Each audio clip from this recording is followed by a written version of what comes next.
everyone, and welcome to another episode of the long and winding Royal Road. Our look back at the classic 1990s era of All Japan Pro Wrestling. And today we have a historic match that, in many ways, like many people would argue, is the kickoff point of the start of what we call the Four Pillars era of All Japan Pro Wrestling. And it's Mitsuharu Misawa, the ace, the soon-to-be ace of All Japan Pro Wrestling, versus the current ace at this time, Jumbo Tsuruta. This comes from June 8th, 1990, from the All Japan Pro Wrestling Superpower Series 1990 tour, day 19 at Budokan Hall. And joining me today, a very good friend of mine over in the United Kingdom, it's JP Houlihan from the Grappl Spotlight and the Grappl Roundtable. JP, how are you today? Very well, sir. Absolutely delighted to be on. How is it? At least you're not in Sumo Hall during the summer in Japan, and you're coping with this horrific heat that we're recording through at the minute. Well, I mean, we're recording this during global pandemic, and True, and that includes pretty high numbers, relatively speaking, in Tokyo. So the chances of me going to anywhere for watching a wrestling show, let alone in Tokyo, are pretty slim. I don't know what they're gonna do for the G1 this coming fall. I'm not going. So I remember a comment you made, which was no vaccine, no WH, exactly. And I think that's possibly the soundest policy when it comes to going wrestling at the moment. And yeah, over here in the UK, it's we don't really have much of a wrestling scene at the moment, so it's it's been great having us on to be able to kind of dive back into a bit of All Japan history. And absolute pleasure to be on with you again. Well, I mean, you've been on previous shows with me before, Mm-hmm. and we talked about primarily New Japan Pro Wrestling, and we talked about kind of like how you got into that. But let's talk about All Japan. And I know for a fact that you are a big fan of All Japan Pro Wrestling of this era. And I want to kind of find out for myself and let the listeners know, like, JP, how did you get into like the 1990s All Japan? I was thinking about this, and the first kind of exposure I would have had in a very kind of rudimentary way in terms of being familiar with names would have been through some of the APTA mags. And at the very back, that you remember they'd have the top 10 listings. And I think they had one just for Japan, didn't they? Mm-hmm. And at that point, I was aware of like All Japan and New Japan. And New Japan awareness kind of came primarily through WCW and the kind of talent relationship there. Whereas All Japan was through these magazines and then very much kind of into the Power Slam era, Superstars of Wrestling Power Slam era. And at that point, it was getting into tape trading. And it's such a stereotype, but the first set of tapes that I ended up getting involved sort of King of the Death matches, the bit of New Japan from the mid-90s. I think it was like Hashimoto, the Three Musketeers. And then at that point, it was like a mixtape of All Japan. And at that stage, it was like, oh, wow, this is amazing. But I never understood the sort of nuances. It was watching great wrestling, but I wasn't aware of these kind of characters as much. But yeah, that was my first exposure really to All Japan.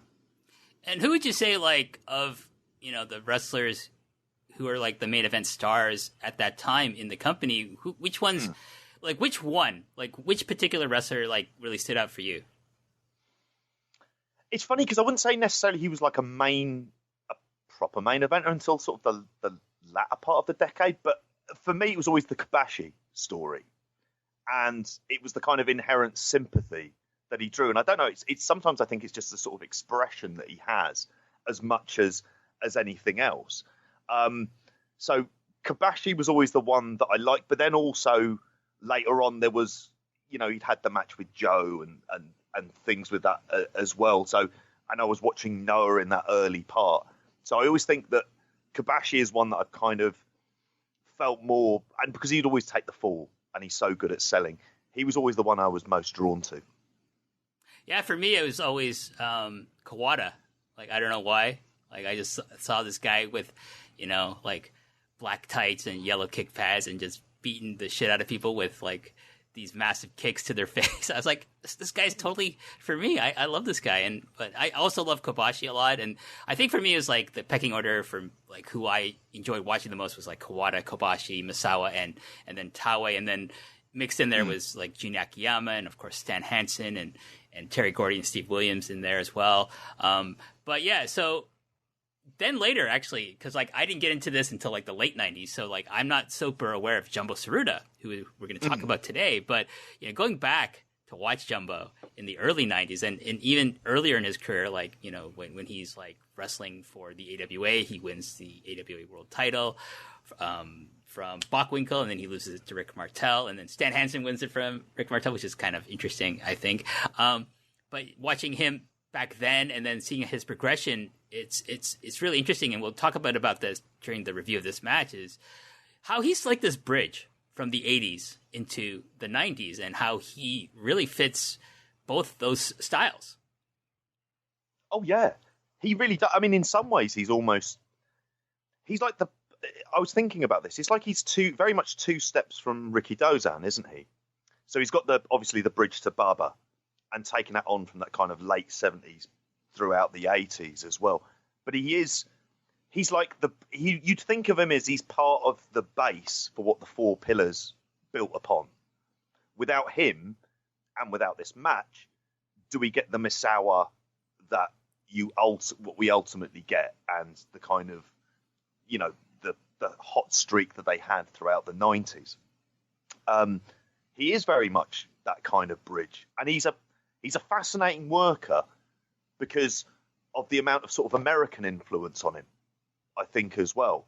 And it's these stuffs, and I always think during this lockdown period, I found myself going back and watching quite a bit of 90s All Japan, and there's so many great guides and various other things that when you start to see the kind of emotional story and journey that they're going on, I think there's something about Jumbo, and because of his early death, that's really tragic about him.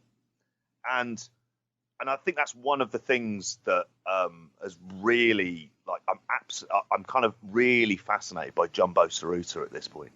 Yeah, I've really kind of done a recent deep dive into Jumbo in the last several months leading up to the first episode, that was episode 0 of this series, looking at the formation of the Triple Crown. But just watching a ton of Jumbo in the late 80s is just amazing to watch, because he's wrestling mainly with people of his peers like Tenryu and Hansen and Brody and Riki Choshu and people like that. And then like how he kind of pivots towards like working with this new generation of guys like Misawa, Kawada, Kobashi, Taue, and how they're bringing a more dangerous style and a more hard-hitting style into the promotion that, they see the groundwork led by Tenryu and Jumbo, and then they take it to another level. But then Jumbo is right there with them during that period where they're developing.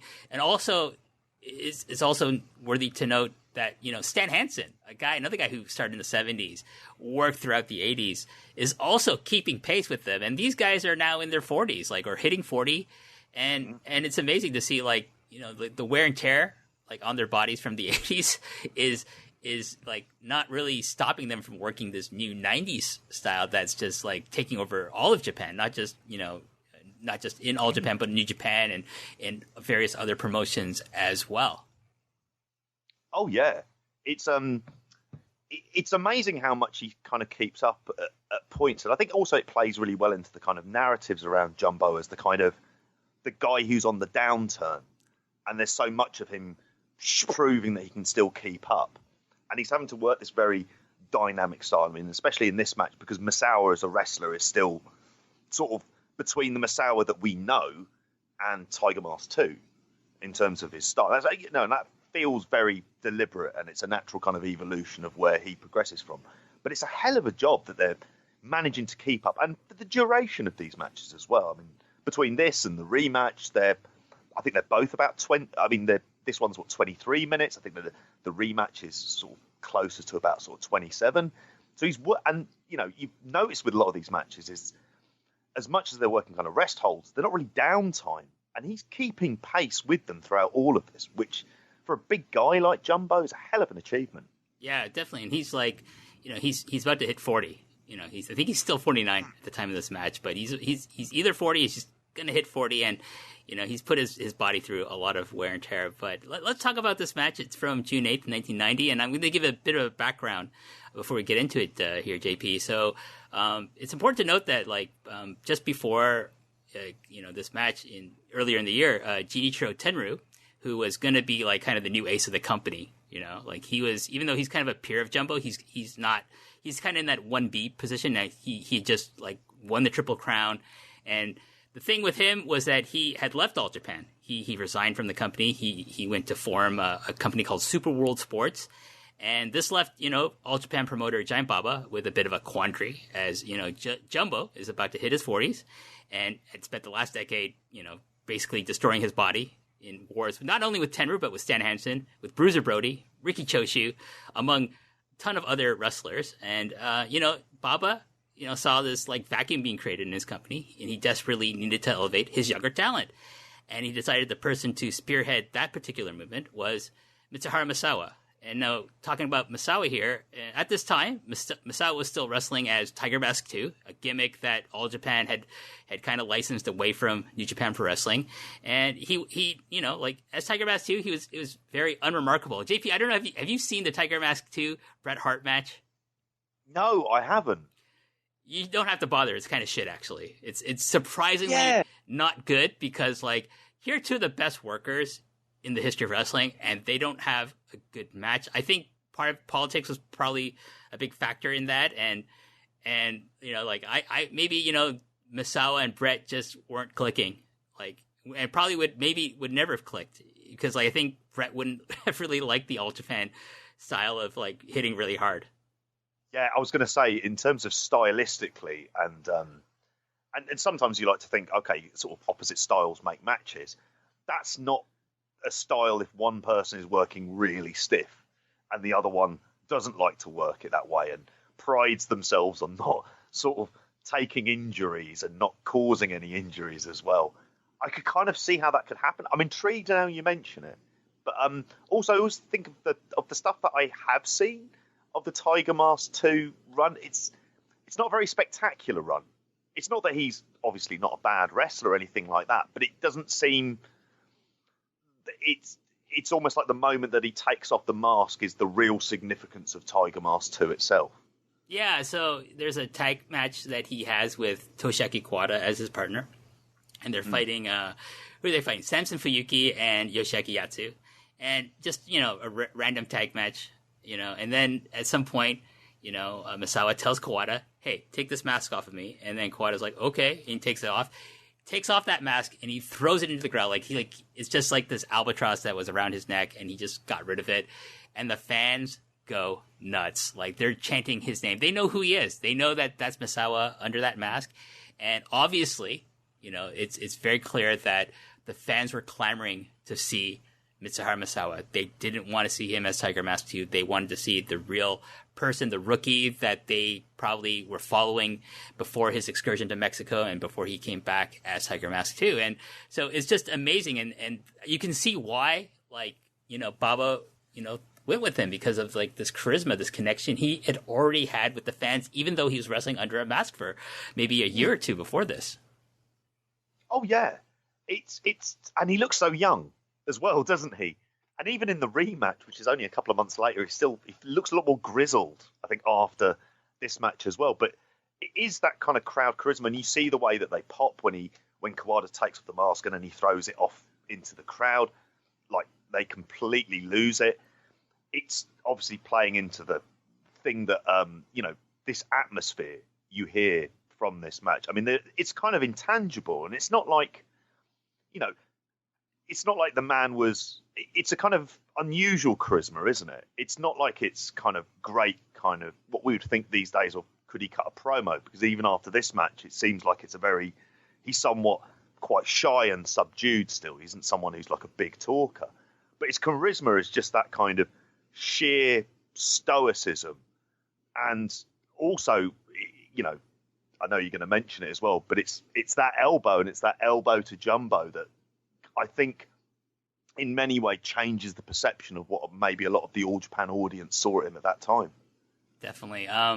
So from here, Misawa, so he's going to spearhead this younger generation. So he had formed this group called the Super Generation Army with Kawada, with Kendo Kobashi, Akira Taue, and Tsuyoshi Kikuchi. And these are all the younger members of the roster who are kind of like picked to be, okay, you guys are going to go into the main events or be in the semi-main events. And so like and you're going to be led by Misawa. And in return, Jumbo formed Tsuruta, which basically means Tsuruta Army, for those of you who don't speak Japanese. And this is a faction of people from his generation and older wrestlers like Yoshiaki Yatsu. And this is before Yatsu jumps to Super World Sports with Tenryu later on. Masanobu Fuchi, the Great Kabuki, and Mighty Inoue, who doesn't, and the last two, Kabuki and Inoue, don't really factor into the more significant parts of the Jumbo versus, Super Generation feud that happens over the next like 2 or 3 years.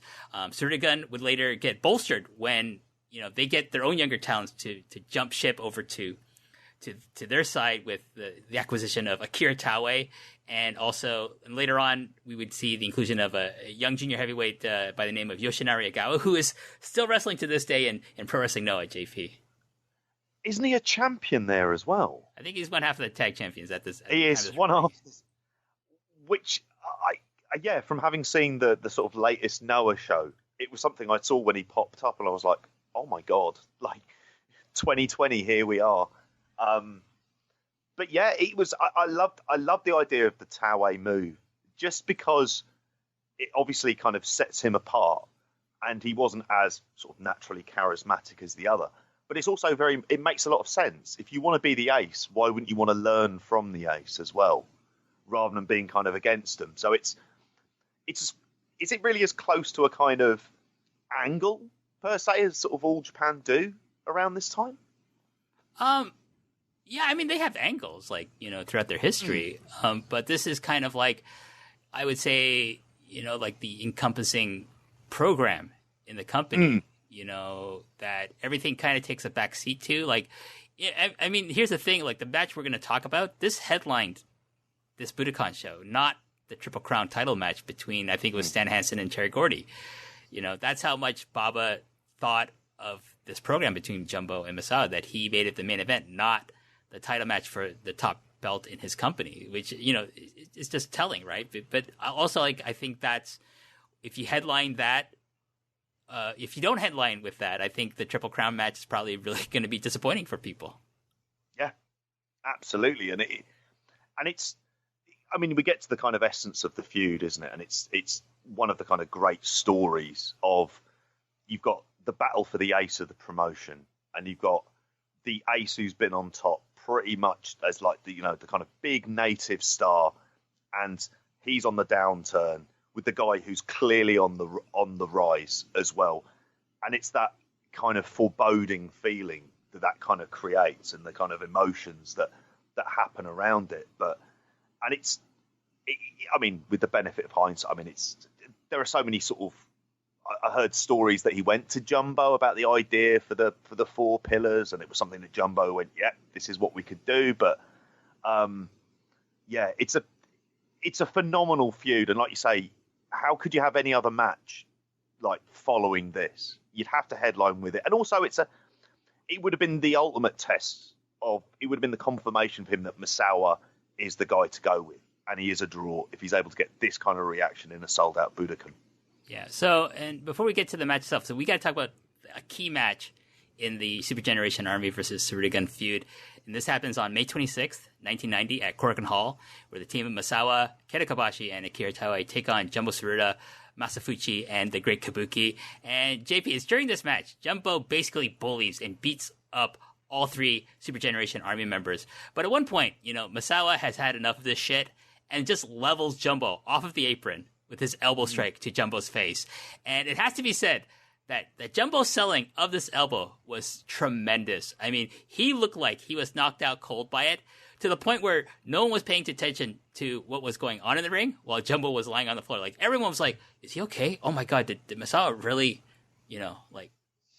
knock him out or something like that? And this elbow, this lone elbow strike has 2 effects, that resonate, into the future. One, it sparks the hatred of Jumbo for Misawa that leads to the match we're going to talk about today.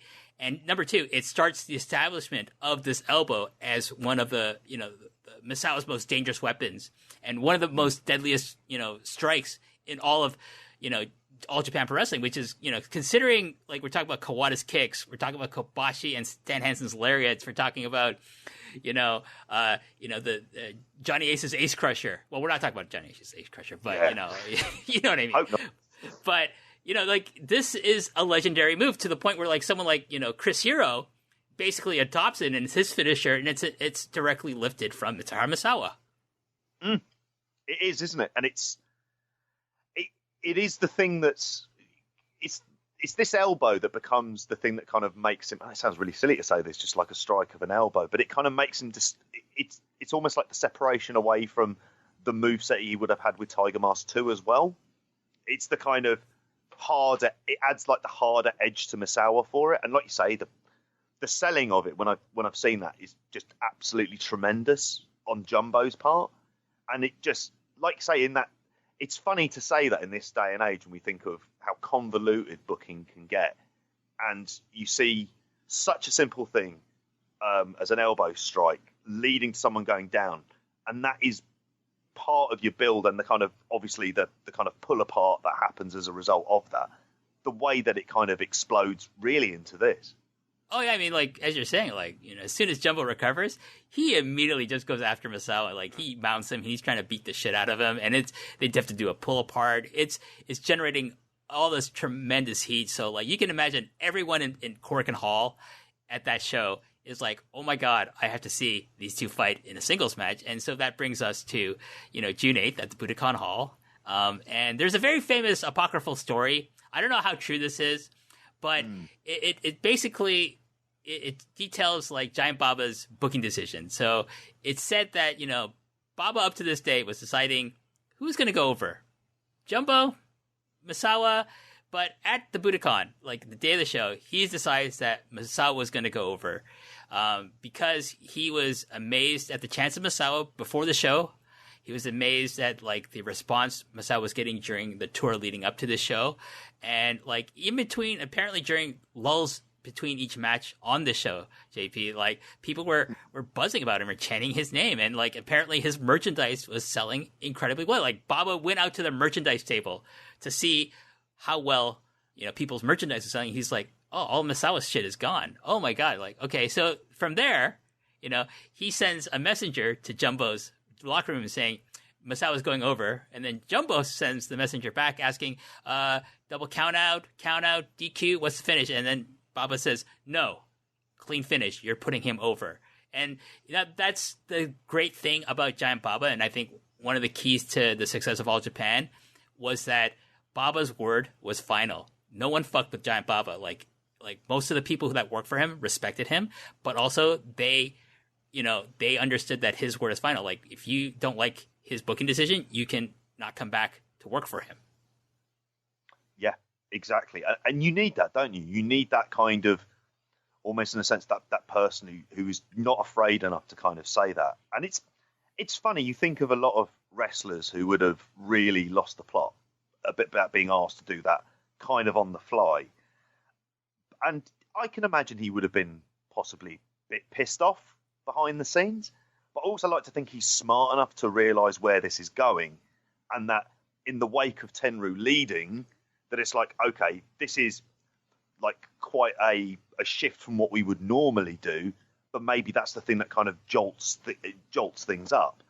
And so, between that and the rematch as well, like, Jumbo's almost, he's telling that story because, to be honest, how many people would have expected Misawa to win that night? Oh, probably no one. I mean, I think there's genuine shock. We'll get to it when we get to, the end of the match. But I do think there's like genuine shock and surprise that he wins the match. But yeah, we'll get to that. But let's start the video. We're gonna hit the play button, and already, before anything happens, JP, the Misawa chants have already started. Misawa, Misawa, Misawa, and then we start soon after, we hear the strains of Spartan X, Misawa's theme, and the chants are now in unison with this legendary theme song. He's accompanied to the ring by Toshiaki Kawada and Kenta Kobashi. Basically, they're his security because they have to keep these rabid fans from attacking Mitsuharu Misawa as he's making his way from the dressing room to the ring. Oh, absolutely. They're tearing into it, and bless him, he completely no-sells all of the fans, doesn't he? When he's going through. Have you ever seen some of these, like, you know, especially in All Japan, have you seen like where people are being accompanied to the ring and all the seconds, all the young boys like have to like stop the fans from touching the wrestlers, like, you know, like I've seen like people like Marufuji in his younger days just push people back. Like they don't give a fuck. They just get the fuck away from our guy. Get away. Like, and I've seen like, I don't know, like probably Akiyama's done it too. I'm sure, you know, like Kenta's just push fans back. Like they don't care. Like you're not messing with our guy on his way to the entrance. You're not stopping him. We got to get this match started. But, you know, out next is Jumbo Tsuruta out to his theme song, J, simply titled J. And, you know, in Jumbo's corner, we see his top lieutenant, the great Masafuchi. And the referee for this match is the legendary and incredible Kyo Iwata, my favorite ref of all time, even though he's kind of like lost the plot a little in the last 2 years in his old age, but he's just my favorite ref of all time because he's so fucking amazing. And it's you know, you can see why in this match, JP. Oh, you can. It made me think of at times, in some ways, this is, I know you're not a big football fan necessarily, but in football, it's always kind of thought if you don't really notice the referee, then they're doing an excellent job. And I think with this, that everything kind of works so smooth. So even though he's kind of taking parts, particularly at points when Jumbo's getting annoyed and he'll shout at the referee, I think there's a point when Misawa slaps him and he sort of looks at the referee horrified. And then there's points where he gets involved, but in some ways, he's just like a part of the story, isn't he? And he plays his role so well, but he doesn't take anything away from the wrestlers. You know, he's like that perfect referee who does the thing of enforcing the rules, but also doesn't distract your attention. Well, he's like the anti-Red Shoes Uno. Yeah. Which even in and of itself, because of the red shoes, he's noticeable. But then obviously you get all the kind of, you know, when he's play acting at ringside, whereas here it's, you know, everything is deadly, deadly serious. Yes. So I have to ask you, JP, your opinions on Spartan X and J as theme songs. I've heard a good bit of J over the last, like, sort of when I've done the research for this match, because I watched the match against Hansen, 2 matches against Tenryu, the rematch. I like it, but Spartan X just sticks in your head once you've heard it for long enough as well. A couple of absolute great themes, like proper, in some way, like you hear them and you become very nostalgic, and it reminds you of a sort of particular place from when you first kind of hear these themes that, you know, felt so different from other stuff that I was watching at the time. Could you see yourself dancing to this during your rave days in your baggy jeans and your neon glow sticks necklaces and stuff? You'd need some chemical assistance, I suppose, to properly get into it. I'd give it a go. Like, if they played this in a nightclub, I'd be like, yeah, all right, I'll start dancing to it. I might be the only one, but I'd be doing that, and I'd have to somehow try and fit in a couple of elbow smashes against, I don't know, a table or something like that in the meantime. Maybe you have to go to, like, the Hacienda in Manchester and, and maybe make a jungle version of this song. Well, that was open in 1990 at the Hacienda. So, in some ways, they could have done that. He was quite experimental, wasn't he, Tony Wilson? So, he would have... I could see him doing some sort of remix, getting you order to sample Spartan X in a song. I think I could have seen him doing that. Wasn't Peter Hook a DJ at the Hacienda? Yeah, he was. He could remix that, put a bit more bass on that thing. Yeah, exactly. Him and Bernard Sumner, they can crack on with that, can't they? Well, not anymore because they hate each other. But anyways, always the way. Back to the match. So at the beginning, Jumbo offers a handshake to Misawa, but Misawa casually blows him off, which plays into the larger story of their overall feud. So I thought that was a really nice detail that they had here. Jumbo dominates the opening minutes of this match with his power, using a shoulder tackle and body slam to send Misawa into the mat. Misawa avoids Jumbo's jumping knee and hits Jumbo with a drop kick, but Jumbo immediately just comes back with a boot straight to Misawa's chin, and right off the bat, they're just laying the groundwork, really establishing that this is going to be a very high impact match, and like just kind of like the animosity between these two right away. Oh yeah, absolutely. Like you said, it's when Misawa sort of blows off the handshake, and you realise, and also as well, you can tell that Jumbo's come into this match cocky, which might well belie what he was really feeling, but he plays it as like, I'm cocky. I've got this kind of big strength advantage. I like the drop kick big boot sequence as well. He does a great big boot, and I did wonder whether Kevin Nash took some ideas for how to deliver a big boot from how Jumbo does here. But like you say, really good open start, and it sets up the idea of the youth and speeds versus the kind of experience and size. JP, I know you're a big Kevin Nash fan, but let's be honest here. If Kevin Nash tried to get the height of his leg that Jumbo did, he would tear his quad in like 7 different places again. Oh, absolutely, he would do. But it'd be one great big boot. You'd be left with this like brilliant big boot he does, and then he's just not able to wrestle again afterwards. No. Jumbo continues the assault on Misawa with a vicious clothesline and an uppercut reminiscent of his trainer, Dory Funk Jr. And I'm watching these Jumbo matches, and I look at the influence that you see from Dory Funk Jr., but also Terry Funk, in the way like some of his punches, like Jumbo's punches to someone's face when he just doesn't give a fuck and he just like wants to punch somebody, they're very much like a Terry Funk punch. Have you noticed that? I have. It was one of the things I was thinking about. I was like, he's a great NWA worker, isn't he? And he did obviously spend a lot of time with the Funks in Amarillo, and he's really learned from it. And in some ways, it's kind of the great thing about Jumbo, isn't it? He's had so much kind of good brawling experience with some great brawlers from the 70s and 80s, and he's able to sort of still tie that in with his Olympian style as well. And these are things that are going to get lost because he's not out of place with Misawa's offense, and he wouldn't be out of place with the offense of a Terry Funk if they were going to have just like a wild brawl as well. Well, if you think about when he's starting out, like he's trained by the Funks in Texas, and then he works in the United States for a while, particularly in the Amarillo territory for the Funks, and then he comes back to Japan, and then he's working with the Funks, with them and against them.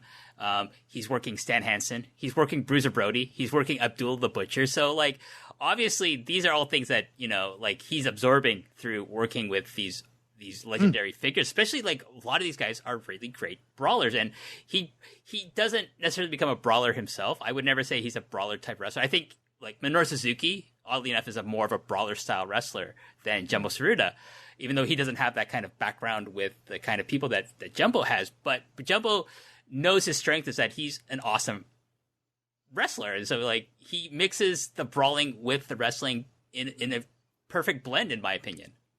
Oh yeah, absolutely. And because of that, when you have the transitional sequences and you've got the ebb and flow, and it's Misawa on top, and then you've got Kobashi on top as well, he's able to vary up what that is. So there'll be a strike exchange, and then there'll be the battle for a suplex, and then he will do things as well. We'll talk about it when he sort of throws a drop kick into the mix. And he has got this kind of varied offense as well. And he looks like, especially as it goes kind of later on through the match, I like the ragged nature of his offense as well, that kind of wildness. And, talk about he's working with the great brawlers of the time. I think that's one of the things he managed to he picked up in that.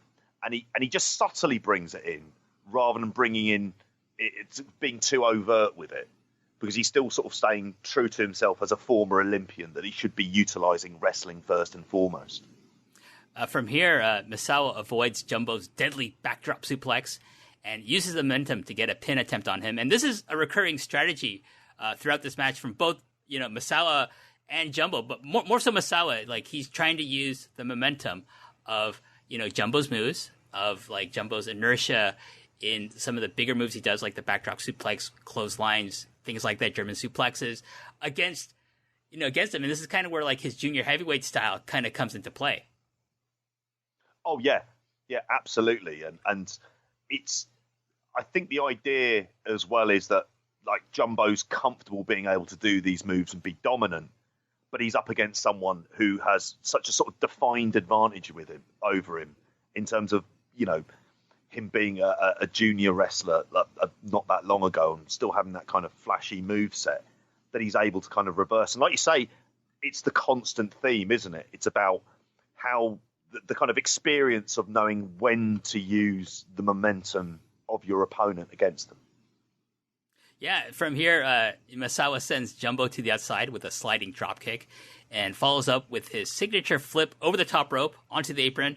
And from here, he just floors Jumbo with a dropkick that sends, Jumbo crashing into the guardrails. And then Misawa follows him out onto the floor, and he hits him with that vicious elbow smash. And this sends Jumbo over the guardrails, right in front of the commentator's table, where Giant Baba is sitting. And I gotta imagine Giant Baba is just like being like completely amused by all of this. Oh, he must have just been grinning like a Cheshire cat inside, really, about this, particularly. And it's a great, like I say, it's a great sequence. We're sort of so familiar with him doing the flip over, but it's the other thing about when Misawa does dynamic offense, how dynamic it is, because and how good a job Jumbo does selling it, going right into the guardrail, and then when he hits in the elbow and he sort of flies over as well, again, proving how dangerous the elbow is. And I can imagine he was sat there just thinking, Christ, we're going to pull this off, lads. And he must have been resisting every urge. And it's always a highlight of me. It's kind of hearing Baba on commentary every once in a while, because the tone of his voice is so different from anyone else. Because he sounds like he should be a wizard in Lord of the Rings. Which one? Is he Gandalf? I was trying to think, like the proper "you shall not part." Like he's very much kind of doing that. And like you said earlier on, like I can remember like hearing it, and then you're hearing him say "Tiger Mask," and then kind of moving on very quickly. Baba on commentary, it's nice. He's not like he's an overbearing commentator, is it? He's not Vince McMahon. Everyone, you've heard it here first. Giant Baba is the Ian McKellen of wrestling commentators. Yep.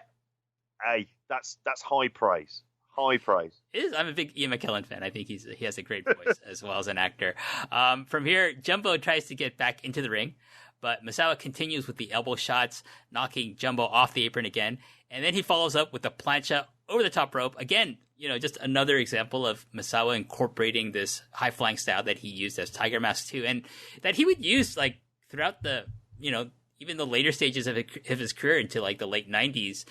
Less so, I think, like at this point, I think he becomes more of an impact wrestler, like just big bombs and big strikes. But he never gets rid of like all of his, flying moves. He keeps quite a few of them still in his later years.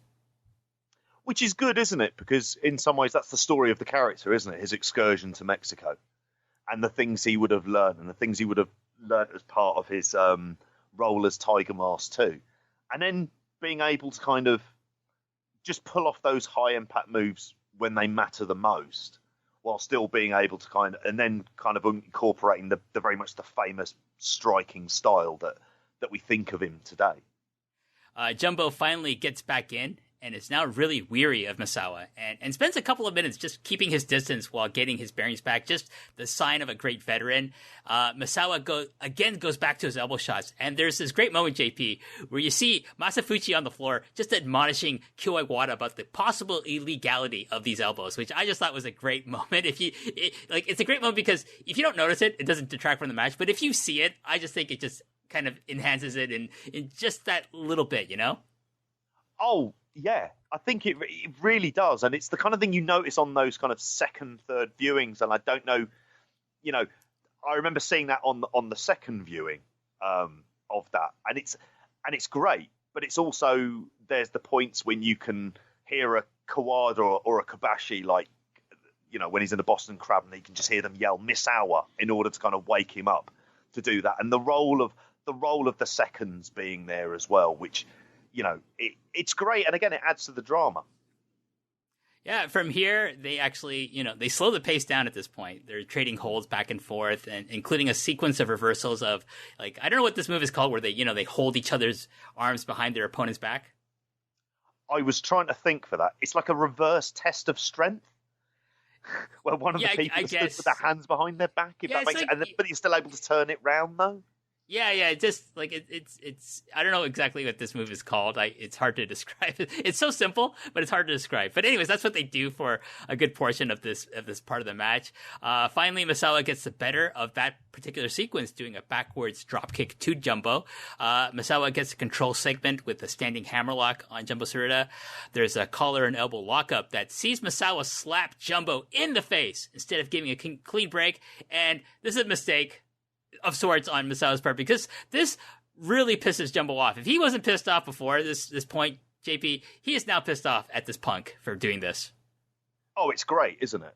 And it's the lack of, because it fits so well up against the kind of bully character that he has as well, of someone sort of slapping him round the face going, I'm not going to take that. And then how pissed off he gets.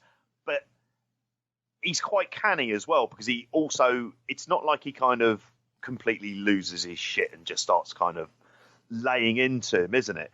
It's the idea about, it's almost like Misawa's trying to destabilize Jumbo. He's trying to wind him up. He's doing these things to kind of get him angry and show that he's not scared of him. I do think there's a psychological element in Misawa's strategy against Jumbo. Like, this is a guy who's been wrestling for like 30 years and has been the top guy in the company. It's not just going to be like, physically wearing him down. He has to psychologically wear him down to the point where, Jumbo's going to mistake that Misawa's going to capitalize on. I think that's really kind of like what I take away from watching this match like a couple of times. Oh yeah. Yeah, absolutely. And it plays on the arrogance of Jumbo, doesn't it? As the ace, that this is. Yeah, sorry. Go ahead. No. Carry on. So from this point, Jumbo regains control with a jumping knee that connects this time on Misawa. And JP, like, who has a better jumping knee than Jumbo Tsuruta? The answer is nobody. No one. Fuck Triple H. Fuck Kenny Omega. Jumbo's jumping knee is better than all of theirs. And it looks so believable as well. It's just, it works. Oh, it's lovely the way he does it. Yeah, it's amazing, isn't it? A jumping knee, which in today's day and age would be something that wouldn't mean too much. Here, it's just like, it's filled with complete significance. No knee slapping here, JP. No knee slapping. Oh, no. Jumbo doesn't do that shit, does he? He's not slapping that thigh for no one. No, not at all. He's also not like pretending that wrestling is a video game, but that's neither here or there. From here, Jumbo applies the abdominal stretch, which Misawa reverses, and then Jumbo reverses that by hip tossing Misawa over the top rope onto the floor. Misawa comes back into the ring, and Jumbo hits a beautiful double underhook suplex, and again, like showing off like just what an incredible technical wrestler that he is. He then slaps on a sleeper hold. And this is one of my favorite Kyoei Wada spots. Wada just immediately jumps in there to make sure it's not an illegal chokehold. He's like, he's putting his fingers under the Jumbo's arm, making sure it's not under the chin. It's just, like, you don't notice Wada until you have to notice Wada. And this is a point where you have to notice that there's a competent referee making sure that nothing illegal is happening during this part of the match. Oh, yeah, absolutely. And it's, he does. It's a spot that it doesn't last for a particular long amount of time, but you can just see him going in and working his way round to kind of check the entirety of the hold as well. And it's the kind of thing that keeps up the integrity of the match, if you're going to think of it like that, by making sure that for this to work, all of the components need to be believable. And this is just an idea of this as well. And it's you're kind of thinking, well, what should a referee be doing in those moments? Well, logically, he'd be checking to make sure that this is a legal move. He'd be a great MMA referee, wouldn't he? I was going to say, yeah, it's an MMA mentality, which you wonder at times, is that a good mentality for sort of referees to take on board? I think so. I think if you want realism in your wrestling product, then If you're a company like, the WB, no. If you're a company like most American companies like WWE or AEW, like, you probably don't necessarily want that. I don't think New Japan necessarily wants that in their product, but I think, at this time, it fit perfectly because that's what Jumbo was. That's what Baba was going for. He was going for pivoting away, like, from like these really, So he booked a lot of outlandish characters in his company, a lot of gimmicks and stuff like that, and then he pivots towards like this kind of more traditional straight wrestling style. He still books a lot of like gimmicky foreigners, like the Headhunters from Puerto Rico. He books Giant Kamala too, not the original one who just passed away, rest in peace, but. And characters like that, like he would bring in the Road Warriors, the Great Kabuki, wrestlers like that into the 80s All Japan. But, for the most part, the main event scene is all serious wrestlers. Like a lot of the stuff that's more gimmicky is like in the mid card or the lower part of the card. And so I think, having Kyo Iwata and other referees just kind of being more like treating it as a sport, it just makes the product better. Yeah. And it's like you said, it's what Bubba's going for, and it fits the aesthetic. If he was running a kind of an overtly silly promotion, then having that kind of referee probably wouldn't work. But this is what he's going for. It's the way the entire matches are kind of produced as well. It's big fight feel, and big fight feel. The idea of it is your big fights have the best referees. Yeah, so from here, Jumbo sends Misawa into the ropes, and then he lifts him into the air. And then as Misawa's coming down, he just drives him face first into the mat. He tries this again, but, Misawa uses the momentum of the move to hit Jumbo with a drop kick in midair, so keeping with the theme of using Jumbo's momentum against him. Misawa follows up with a top rope drop kick. Again, back to another theme we talked about. He really loves using his junior heavyweight repertoire during this early part of his unmasked career. Yeah, it is, isn't it? It's like we were saying earlier on. It's the kind of transitions, but within the narrative, it's the transition of his career. But within the narrative of the match as well, it's the idea that this is the stuff that Jumbo wouldn't normally have to prepare for in a Triple Crown or a big sort of Budokan main event. So the idea of it kind of taking him by surprise, but also showing as well a glimpse of what the future of All Japan will be like, and perhaps what the style of wrestling will be like as well. So there's the kind of the glimpses of that kind of much more, like some more flashy elements that would go in, that the kind of stuff that Jumbo wouldn't do, but it wouldn't fit Jumbo to ever do that. So, we spoke about it being a bridge, and in many ways it's like a kind of bridge of styles as well. Well, Jumbo acts as a great base for Misawa's high-flying style. Yeah, and his timing is so good. I got to think, like, I'm trying to think who he would have worked that had a high-flying style in the 80s. I don't know if, like, the Mil Mascaras or Don Carlos were working him that much in the 80s. I have to go back and look at that. But, it's not like Misawa's fucking Rey Mysterio or anything like that. Yeah, but still, like, he has to catch this guy jumping off the top rope. I'm pretty sure that Great Kabuki or Riki Choshu never jumped off the top rope while Jumbo was on the floor and he had to catch either of those guys. So it's a testament to, like, how he's also willing to kind of adapt to this kind of more high risk, style where he has to actually, he's running as great a risk as Misawa is jumping off the top rope because he has to catch this guy.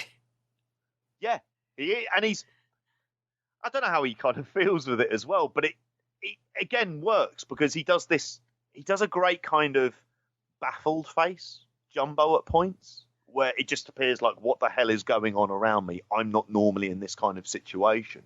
And when there are these types of moves, you see him kind of stumble around like he's proper David and Goliath stuff, except you just sort of blow on Goliath and he's sort of stumbling around, like not knowing where he is. Yeah, from here, Misawa is firmly in control of the match. He's wearing Jumbo down with strikes and slams and hits his version of the frog splash for a 2 count. Misawa goes for a cross body press, but Jumbo, he now uses the strategy of using momentum against his opponent. He catches Misawa and then drops him throat first into the top rope. And I gotta think that's kind of deliberate. Like, fuck you. I'm tired of your shit. Here, I'm just gonna, kind of like decapitate you with the top rope. Oh, it's fucking horrible. You just think so many things could have gone wrong at that point. Especially when he was involved in a main event with Tenryu where he knocked him out with a power bomb as well. It looks brutal. And as a WCW fan, I was always a fan of Steve Austin's early finishes, the stun gun. And this is just like a horrible version of that where he just sort of catches him, just drops him throat first. But it feels like such a big kind of moment in this match as well, of the kind of ebb and flow of it. So it's horrible. You see it, and then there's a great shot, isn't there, where the camera overhead is looking down on Misawa as he's sort of stunned, feeling up around his neck. Yeah, I think one thing you gotta admire is like there's some great camera work because it's not overbearing with the amount of cuts or anything because it's shot like a sport. That's the other thing. It's not shot like a TV show or entertainment product. It's shot like a sport, and this is something Japan has always been good about. I felt with the way they shoot wrestling matches is that because obviously ProRes is very much treated like a sport, especially at this time. So we get great shots like this and the impact of moves and catching moves, and it's not always perfect, mind you, but it's better than a lot of the shit we see these days. From here, Jumbo follows up that throat drop into the top rope with a Terry Funk-like pile driver for a big 2. And again, who were his trainers, JP? Dory Funk Jr. and Terry Funk. And it's so evident in the way that, he does some of these moves. Oh, yeah. Going to say here, the pile driver, the spinning toe hold. I think he does a variant on that as well at some point. Well, not like a proper spinning toe hold, but certainly like a toe hold as well. Like you said earlier on, the kind of punches. It's great because it's high impact, but they're not overused as well, which is one of the great things I've found about watching Jumbo back, is the way he spaces those big high impact moves. So they mean more to the crowd, so the crowd will react. Jumbo then hits his Thez press for a 2, and I gotta say, I love Jumbo, but sometimes this Thez press that he does is really sloppy. It's not as good as like Steve Austin's. Oh no, he's kind of too big for it. Really, in some ways, I get why he's going for it, but also as well, like you say, he's nearly 40. His knees have probably had, not far off their kind of, last legs themselves. So, yeah, him doing it. Although I will say, there's something about that kind of ragged offense in these big matches when people are worn down that I always kind of enjoy. It's like the rough edges on, if I see a match that's too smooth, sometimes I don't like it. Feels too much of like a kind of sheen on it. Whereas moments like this are where where it is that bit more rough around the edges. Like say when he drops Misawa on his throat on the rope. Like those are the things that I like that about Jumbo. Jumbo continues dominating Misawa for a good several minutes here and leads him to go to the top rope to do something. Misawa tries to block him and hit a superplex, but Jumbo knocks him down with a straight punch to the face. I guess that's the Terry Funk-like thing there. He's able to hit Misawa with an awesome-looking top rope version of his jumping knee for a close 2. JP, this fucking move was awesome. Oh, fucking great! Like you said earlier on, like those jumping knees he does are great, and the crowd, like at that point, like this is the point where the crowd start to get really hyper as well. Oh, yeah, I made a note. The crowd is really starting to get louder for these 2 counts. Now we're seeing it. And like we're getting into pretty much the crescendo part of the match because like after this, a power bomb from Jumbo, 2 count. Misawa reverses a double underhook suplex into a backslide for a 2 count. Misawa then follows up with an elbow to Jumbo's face, which gives him some much needed distance and time away from Jumbo. So like just, the desperation now is in Misawa. Like he's has to like just not just go for the pin, but like he needs to separate himself away from Jumbo to kind of like heal and rest and get his second wind. yeah, it's like you say, in some ways, when you present this like a sport and you produce kind of, it is like an MMA context, isn't it? Where he needs, his strength is his kind of his speed and his agility and being able to move around. So you have to kind of create that distance as you would do in a real fight. Whereas Jumbo, as the bigger man, is going to want to keep him in close because what works best for him. Yeah, from here, Jumbo has slid to the outside to recover, and Misawa is able to hit a basement dropkick on Jumbo while he's on the floor, and then he follows up with a high risk, and I mean high risk, top rope splash. This is something that you would see, Tanahashi do in like big G1 finals or big IWGP heavyweight title matches. Like this is Misawa doing. Of course, Misawa is like, still young at this point, but still it's like, it's not something you would normally see in All Japan at this time. And the fans are going nuts for this move. Oh yeah. Yeah. It's great though when he does it. And it's like we said earlier on, it's that idea of kind of merging these kind of much more spectacular high spots that they're going to be seeing a lot more of as the 90s go on.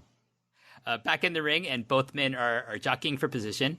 But again, Misawa uses Jumbo's momentum against him to roll him into the ropes and then to an O'Connor roll for a very close to. And the fans, JP, the fans are going nuts now. They are just like on their feet, like jumping up from their seats, like sitting back down, jumping back in from their seats every time they think a finish is coming. And all of Budokan is so loud. It must be, for me, it was like, wow, this is such a stark contrast to the wrestling we've been seeing in 2020.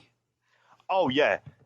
And it's wonderful to see because it's kind of the way the crowd get in this. It's like it's very raucous because I always think that there is, we have the idea of what we think a Japanese wrestling crowd are like, but here there's a real wildness to that crowd. I mean, they're really losing it and shouting it. And it's not like throughout this like Jumbo's the obvious heel or anything else. There is a lot of, you can hear those Tsuruta chants as well at points,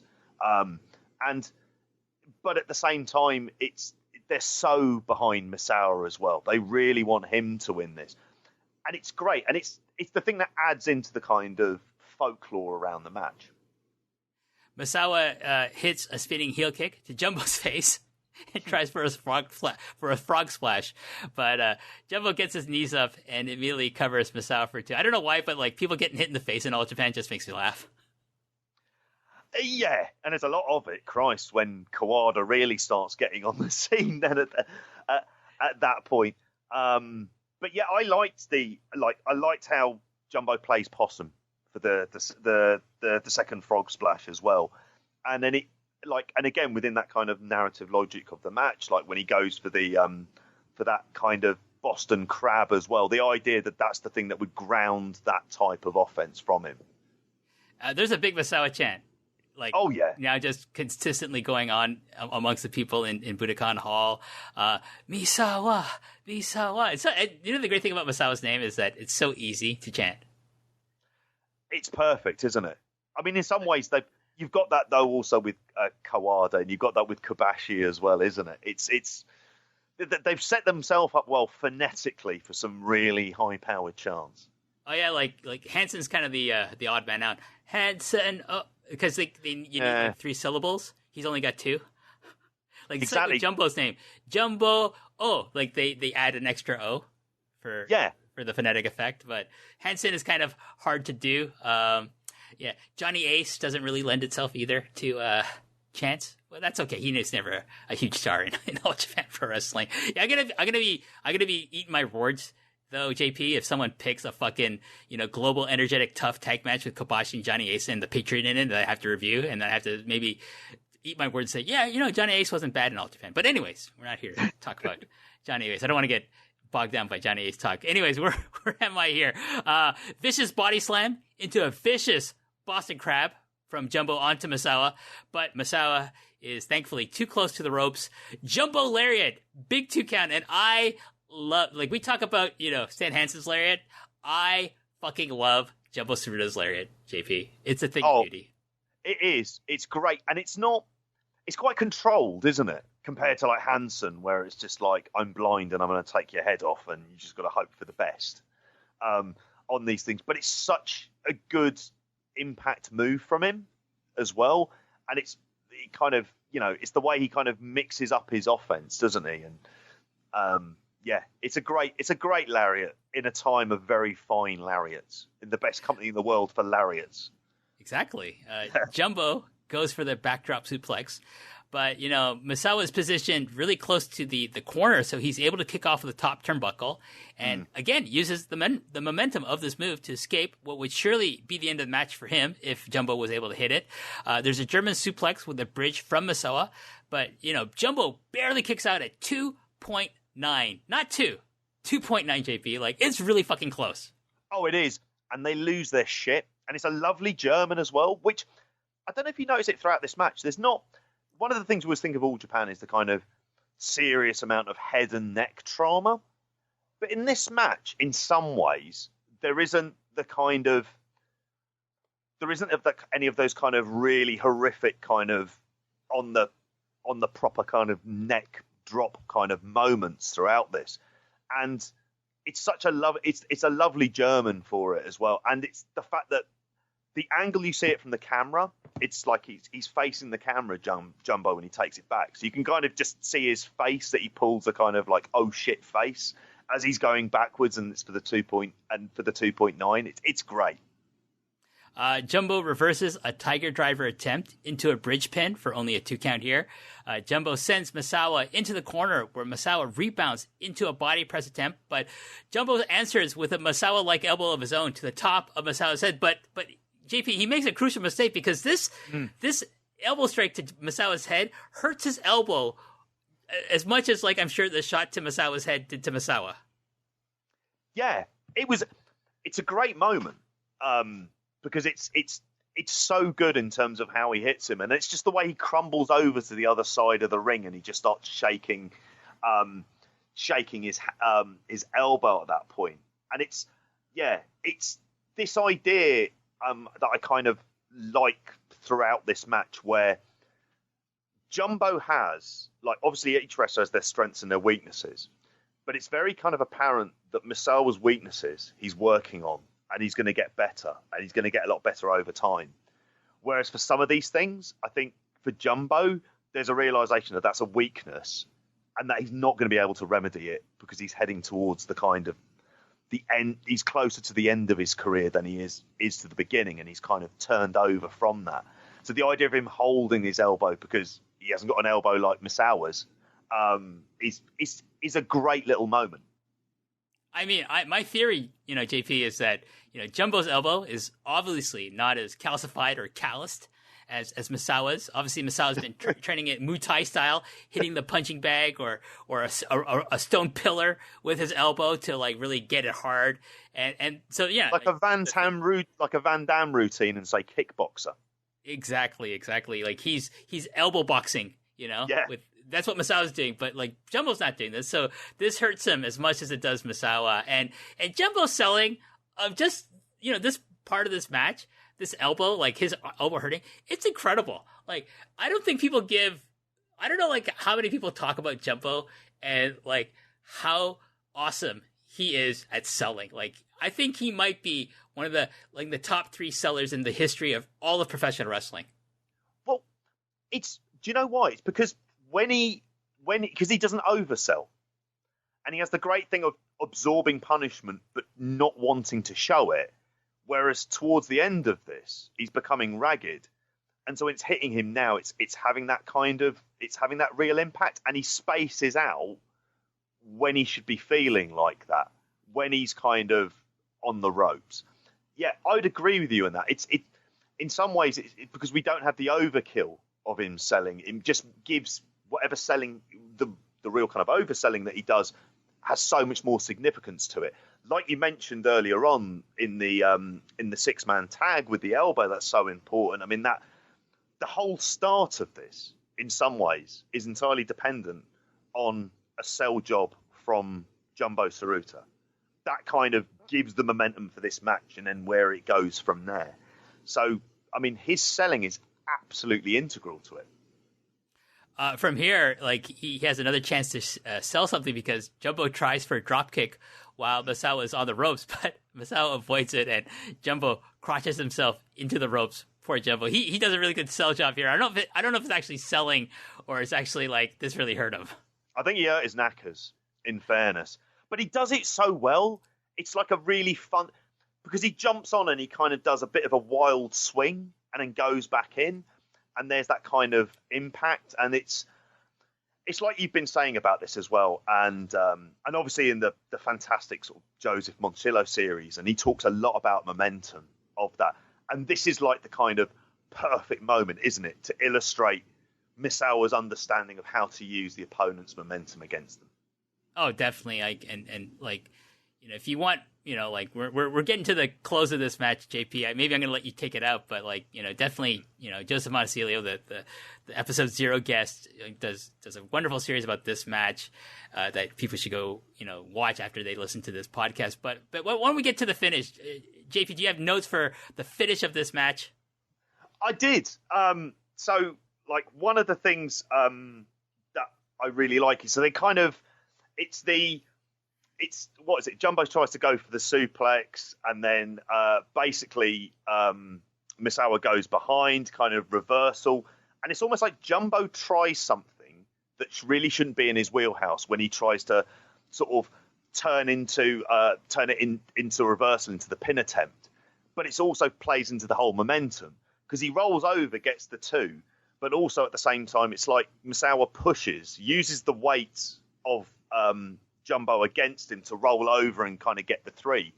And it's a quick sequence, but it also plays into the overall theme, as we've kind of said so many times during this, of that kind of speed and dynamism experience that he has. And it takes Jumbo by surprise. And my Christ, the pop after that, just people completely losing it. And it's, you know, it's a flash pin, but it feels like such a big moment there. And you can see them behind that people are absolutely losing it. Yeah, it's a great moment. So Dave Meltzer from the Wrestling Observer was at this show, and he's noted, you know, several times, like talking about this match, like afterwards people were crying in the audience, and like there was like this feeling of elation. You know, I've the closest thing I've experienced to that was maybe, you know, this past January when Naito beat Okada for the IWGP heavyweight title at the second night of Wrestle Kingdom this year, and people were just like random people just high-fiving each other because like they finally saw the culmination of something they've wanted to see for a long time. And I get the feeling this is maybe similar, to put it into context, for like what it must have been like back in, you know, on June 8th in 1990 at the Budokan, like Misawa pinned Jumbo Tsuruta. And so you saw something that people had wanted to see, which was kind of like the ascent of something fresh. Like people who are longtime All Japan fans, they want to see Jumbo Tsuruta be, you know, a star in their company, but they realize, like I think all wrestling fans realize at some point something just becomes too stale. Like you need to freshen things up in the product, and they saw this win from Misawa as being that start. We're going to enter a new phase, and it's being led by this guy who's such an incredible wrestler in his own right. Oh, absolutely, completely agree with that, because it's like you're. It's not in a sense like a tease. You have this big moment. It's great. You realise you're not at the kind of top of the story, but you know where this is going, and it's that one direction, and you know who is going to be the ace that's going to supplant him. And it doesn't write off Jumbo. It adds to Jumbo, and particularly in the rematch, which is great, where Jumbo's really desperate, but he's also very noticeable not wanting to kind of make the same mistakes that he did last time, which is obviously the kind of whole All Japan style, isn't it? And building upon these moves and building upon these moments. But it would have given a lot of hope, I imagine, to fans that things were going to be kind of changing, and it was a new domestic face, which would have been so important, and he would have been fresh. And I think, you know, Jumbo understood that, and he understood what his role was. And like, if you think of it, if you take the kind of elements of this match, it's very, very easy that you could end up, like, if you just look at the booking of this, you can end up with Billy Kidman versus Hulk Hogan. couldn't you? Where you're not putting someone over, you're just dominating them, and they have the kind of fluke pin. And there's no way, and Jumbo, which I know it sounds really silly when you think of the kind of story of 1990. You think, how would a Hogan have taken that? How would a big star in WWF would have taken it at that time? There's no chance they would have done that and had the finish changed around.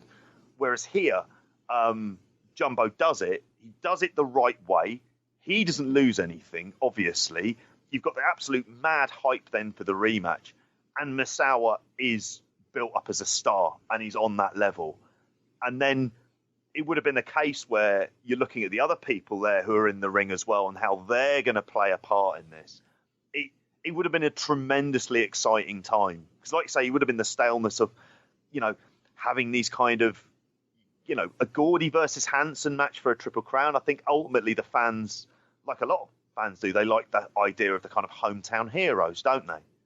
And it plays into that kind of universal sports fandom.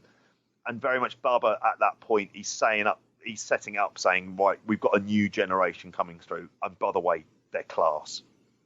Oh, and I think, the post-match is just as important, because this is something that you see replayed again and again, is that immediately after, Misawa pins Jumbo, Kawada and Kobashi immediately get into the ring to celebrate with Misawa and lift him onto their shoulders. And this is this is an image that is ingrained in wrestling history as the start basically of these guys. This is their era is starting, the four pillars. And this includes Taue, which I think is really interesting. I'm watching this post-match, and, Kobashi and Kawada hold Misawa on their shoulders. And we see Akira Taue as part of the scene of congratulating Misawa, but he seems like an outsider.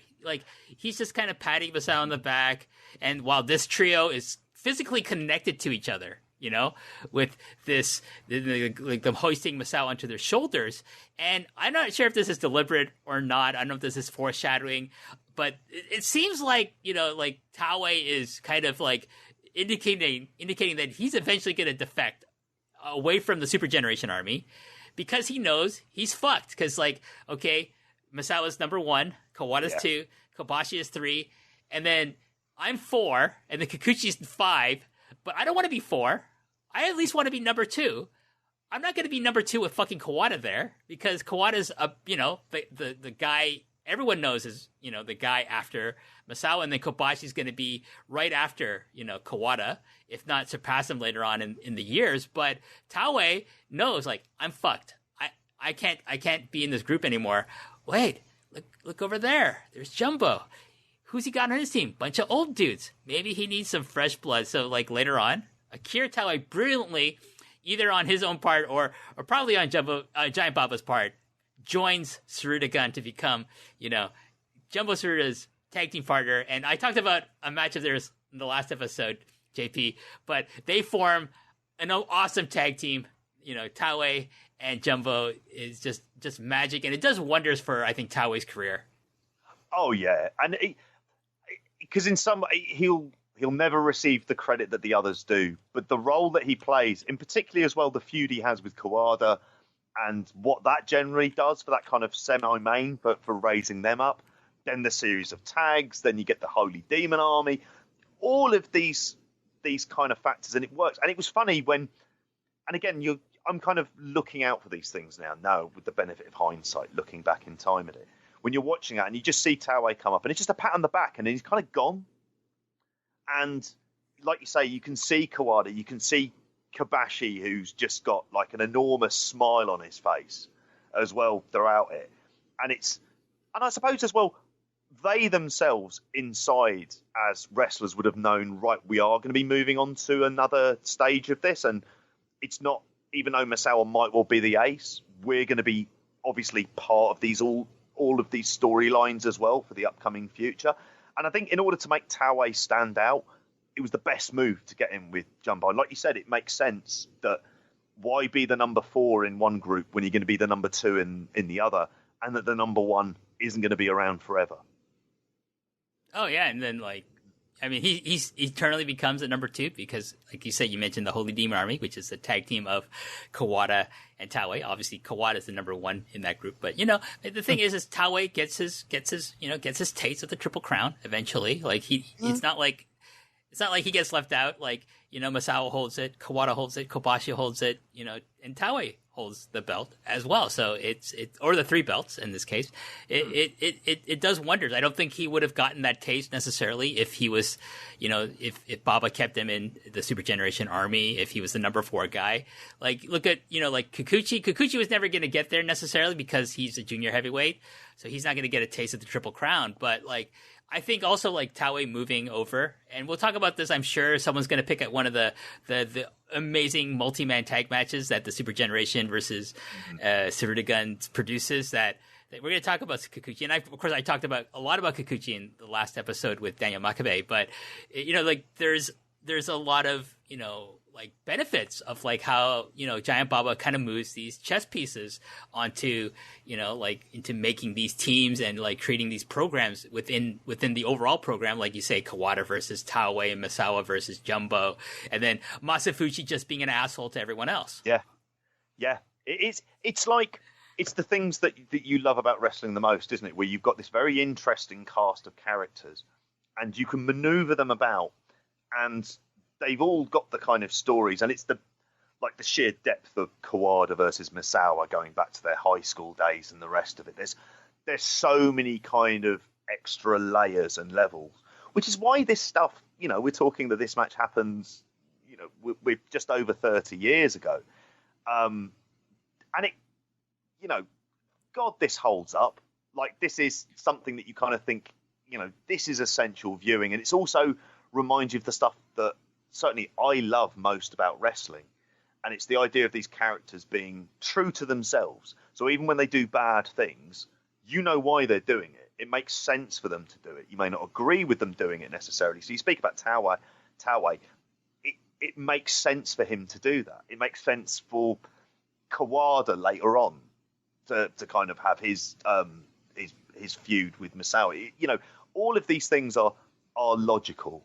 And in a world, in certainly a year that's completely devoid of really any logic to it, half an hour of sort of pure logical bliss watching this is just like a reminder of a much better time. Yeah, definitely. I mean, I don't want to be one of these people that says, "Oh, wrestling when I was younger was so much better." But I like a lot of modern wrestling. I really do. But there is definitely a pivot, even in, like, the companies that say they are a serious wrestling product. There is a pivot towards becoming more entertainment based. It has been this way for the last 10 years in all of wrestling, and particularly in Japan, I think, more than even America, because America has always been like that. But yeah, like, it's just great to go back and watch these matches. And like you say, JP, they hold up. My final thoughts on this match is, like, it's an awesome match. I don't go as high as, like, some other people. I gave it a 4.5 rating in my own personal rating system, which, the top number is 5. But I do think, like, there's better matches that they have. But this is the historical match. This is the kickoff of Misawa's ascent to eventually becoming the ace himself, supplanting Jumbo as the top guy in this company and just ushering in the greatest era of in-ring professional wrestling, in my opinion, in the history of this whole wacky sport that we love so much. Oh God, yeah. And if you think of it, and it's some ways it's like a Star Wars analogy, which is the idea that if the guy with the gun at the very start of Star Wars, if he'd shot the escape pod that C-3PO and R2-D2 escaped from, they wouldn't have met Luke. Luke wouldn't have met Obi-Wan, and so on and so forth. Here, if you think of the ramifications of you don't have this match and you don't have this moment, perhaps, the version of history, do you get the 4 pillars? Do you get the kind of influence of the style? Jumbo would have had so much faith in going, oh yeah, the direction these guys are going in from a wrestling perspective is where we need to go as well. And as you say, it is that kind of greatest period of main event wrestling that you're going to see on that big stage.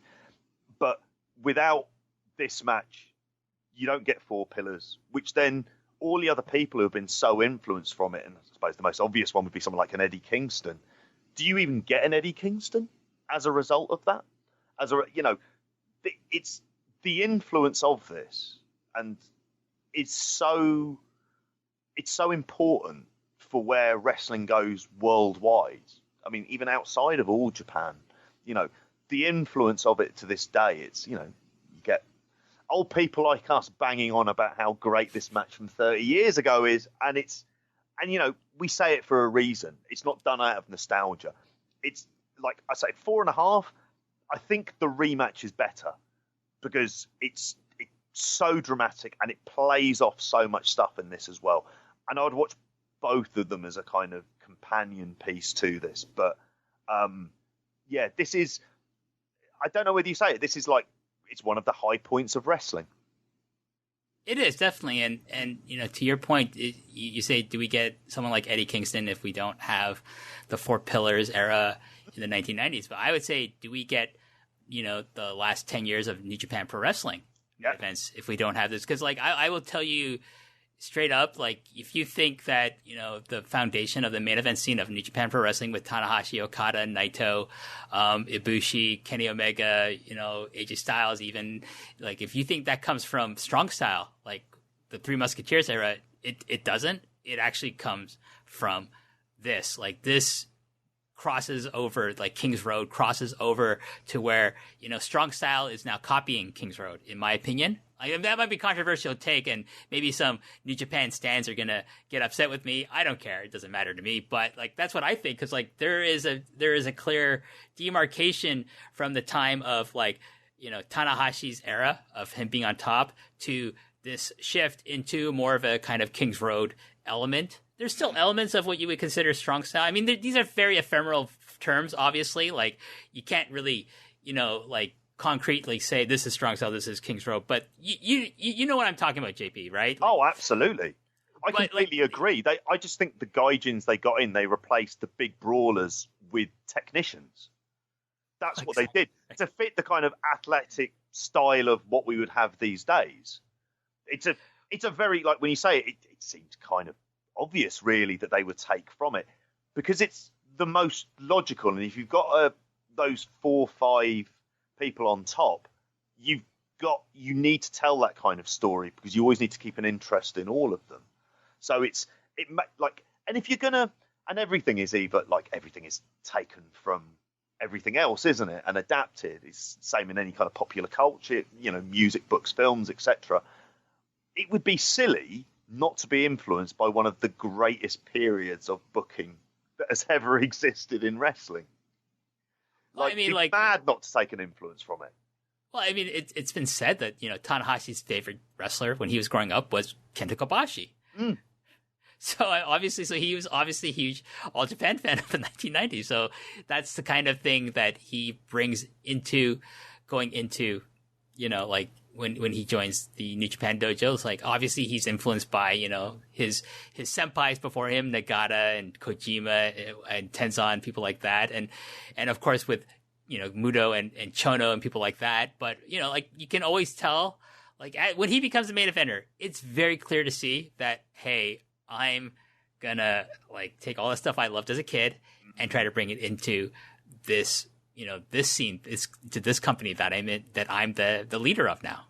Oh yeah, and think of the way he built up Okada as ace, and the job that he did, and realizing it wasn't as simple as you put him over, it's one and done, and this is now this is the guy.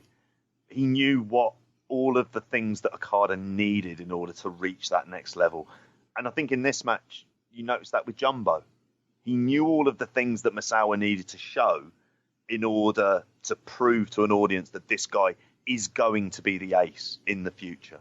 In the very near future. Well, you say that, JP, and a lot of people might say, oh, Tanahashi is the modern version of Misawa, or he's the modern version of Kobashi. No, if you think about it, he's the modern version of Jumbo Tsuruta. Yeah, in some ways he is. He's more in some ways, isn't it? Because you're thinking of it, he's holding the company at a point where creatively it's pretty destabilized. I mean, it was a lot more destabilized when Tana was on top, when he was first on top in New Japan. It was fucking shambles at that point in time. But he's the steadying influence who gets them through this period, who kind of realizes what his job is in the future, but also knows the way to do it so it'll have the most effect. Like, it's never the case of just putting someone over, isn't it? It's what you're doing is you're giving the fans a reason to invest in this other person other than, and not just you. And it's a very sort of, he's a selfless wrestler. And, we said at the very start of this, Jumbo had lost the Triple Crown 3 days earlier. How often would Jumbo have lost 2 matches in a row? 2 big, high-profile singles matches in a row? Like, would that have ever happened other than the sort of start of his career? And this is someone who has sort of, he understood about how to do it and how to do it the right way, and thought kind of the bigger picture in doing it. And obviously, the fact we're talking about this match proves how successful Jumbo was as that as well. And, and Tanner has that kind of similar mentality. Yes, definitely. So let's wrap it up on that point. JP, thank you so much for joining me walking down the long and winding road. And I hope your neck's okay. And didn't take too many drops on the head there. Where can people find more of JP Houlihan? Oh, thank you so much. An absolute pleasure being on here.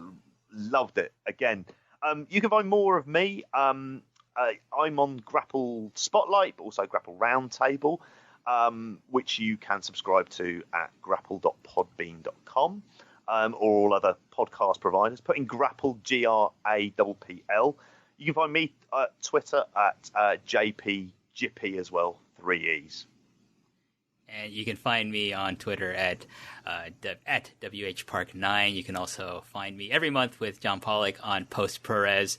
I don't know. I definitely want to have you back on to talk about another match from this era down the line, JP. And, if no one takes the September 1st, 1990 Jumbo versus Misawa match, maybe we'll do that. But, someone else wants to do that. That's perfectly fine. We can always talk about maybe, Global Energetic and Tough. I'm sure a favorite faction of yours, talking about the Del Wilkes, Johnny Ace, taking Ken Kobashi to new levels with their alliance with him, but or something actually good, like the Holy Demon Army versus Misawa and Kobashi, or Misawa and Akiyama, or something like that. But thank you again, and on behalf of all the listeners, I want to say thank you. I really appreciate a lot of the positive feedback people have been giving the show, and until next time, I will say goodbye.